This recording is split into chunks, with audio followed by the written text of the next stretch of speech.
Hello guys, Farid Ahmed ট্রাভেলিংসের পক্ষ থেকে আসসালামু আলাইকুম। আমি ভালো আছি, আশা করি আপনারা ভালো আছেন। আজকে একটা গুরুত্বপূর্ণ ভিডিও তৈরি করতেছি। ট্যুরিস্ট ভিসা পেতে কী কী কাগজপাতি লাগে এবং কী ডকুমেন্ট লাগে। তাই আমার এই ভিডিওটি যারা ইউটিউব চ্যানেল থেকে দেখতেছেন, যারা এখনও সাবস্ক্রাইব করেন নাই, তাদেরকে বলবো সাবস্ক্রাইব করুন। আর যে সমস্ত ভাই বোনেরা ফেসবুক থেকে দেখতেছেন, যারা এখনও শেয়ার ফলো দেন নাই, তাদেরকে বলবো শেয়ার ফলো দেন। তাহলে চলুন ট্যুরিস্ট ভিসা পেতে কী কী ডকুমেন্ট এবং কাগজপাতি লাগে। প্রথমে বলবো ট্যুরিস্ট ভিসার জন্য যে সমস্ত ভাই বোনেরা ব্যবসা বাণিজ্য করেন, তাদের কী কী কাগজপাতি লাগবে সেটা বলতেছি। প্রথমে লাগবে ট্রেড লাইসেন্স, তারপরে লাগবে টিন সার্টিফিকেট, তারপরে লাগবে ব্যাংক অ্যাকাউন্ট, যেমন সেভিংস অ্যাকাউন্ট, আরেকটা লাগবে কারেন্ট অ্যাকাউন্ট। এরপরে লাগবে একটি ভ্যালিড পাসপোর্ট। তাহলে এই কাগজপাতিগুলো যদি হয়, তাহলে মনে করেন প্রথমে যে সমস্ত বাংলাদেশে থেকে যে সহজে ভিসাগুলো দেয়া থাকে, সেই দেশগুলোতে প্রথম ট্রাই করবেন। যেমন প্রথমে নেপাল, ইন্ডিয়া,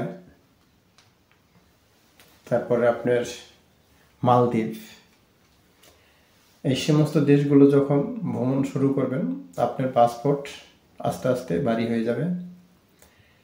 তারপর আবার শুরু করবেন থাইল্যান্ড, সিঙ্গাপুর, দুবাই, চীন এবং সেন্ট্রাল এশিয়ার যে কোনো একটা দেশ।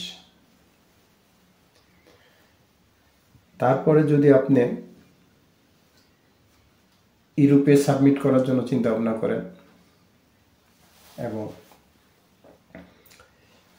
রাশিয়াতে সাবমিট করার চিন্তা ভাবনা করেন, কানাডাতে সাবমিট করার চিন্তা ভাবনা করেন, বা আমেরিকাতে সাবমিট করার চিন্তা ভাবনা করেন, বা অস্ট্রেলিয়াতে সাবমিট করার চিন্তা ভাবনা করেন, তাহলে লাগবে আপনার 3 বছরের 3টি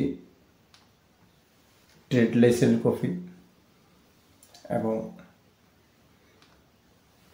3 বছরের ইনকাম ট্যাক্সের ফাইল এবং সার্টিফিকেট সহ,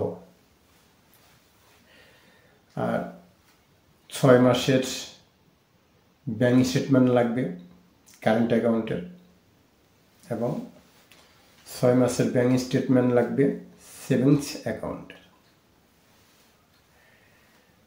এই সমস্ত কাগজপাতি বা ডকুমেন্টসগুলো নিয়ে আপনি চলে যাবেন এজেন্সির মাধ্যমে।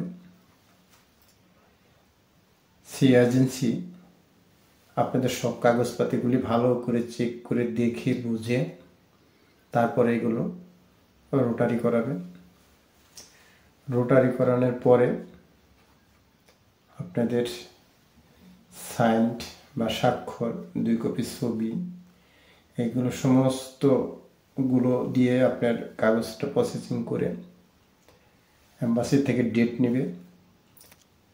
ডেট নেওয়ার পরে আপনি ওই ডেট মতো সকাল সকালে যে আপনি জমা দিয়ে দেবেন। জমা দেওয়ার পরে একটা স্লিপ দিয়ে দেবেন। ওই স্লিপটা আপনার 2 সপ্তাহ অন্তর অন্তরই আপনি রেজাল্ট পেয়ে যাবেন। এরপরে যদি আপনার ভিসাটা ইনশাল্লাহ লেগে যায়, বাস আলহামদুলিল্লাহ ভালো। আর যদি ভিসাটা বাই চান্স না লাগে, তারপরেও কোনো টেনশন করবেন না। আপনি ওই এম্বাসির কাছে জানতে চাবেন আপনার কী ডকুমেন্টস ভুলের কারণে আপনার ভিসাটা হলো না, তখন ওইটা থেকে আপনি সংশোধন করতে পারবেন। তাহলে চলুন, ভিডিও যদি ভালো লাগে লাইক শেয়ার কমেন্ট করে দিন। আসসালামু আলাইকুম।